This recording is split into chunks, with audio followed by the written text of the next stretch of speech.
Hi class, Mayank Agarwal here. So making this video just for your Git repository and things.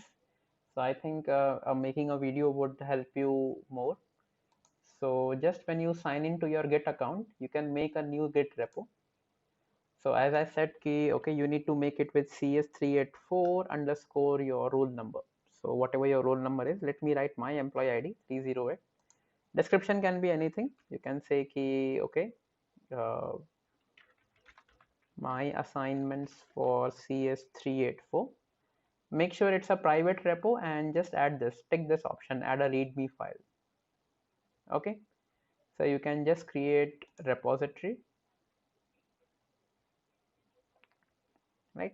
Since I'm creating in my own repository, so I cannot add myself as a collaborator, but for the steps I'm just going to show you, you click on this repository, go to settings, and under settings, so you are in the settings tab, just do a manage access, and in manage access invite a collaborator. So you just enter this CS384 2020 at gmail.com.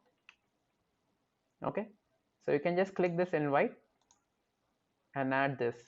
Okay, so it will give me an error, repository owner cannot be a collaborator obviously, but for you it won't give an error, right? So this is how you basically add a collaborator in your GitHub repository.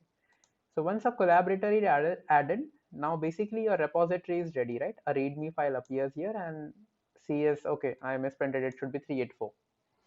Fine. Now you need to open your terminal for Windows user or Mac or Ubuntu users. Okay, so you just need to have a small GitHub repo. You can just come on the terminal, okay, and select any folder. See, I am on my desktop folder. You can have any folder of your choice. No issues with that. Okay, so initially I will have to clone this repo CS384 2020 skeleton. Okay, so this is the repo which I have made for you all. Okay, so once I clone this repo, you can just do an ls and see that this folder is created, CS384 2020 skeleton.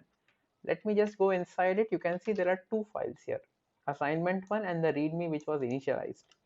So let me go in the assignment one folder. When I do ls, so Windows user need to do dir, not ls. So there are two files here, test cases and tutorial 01.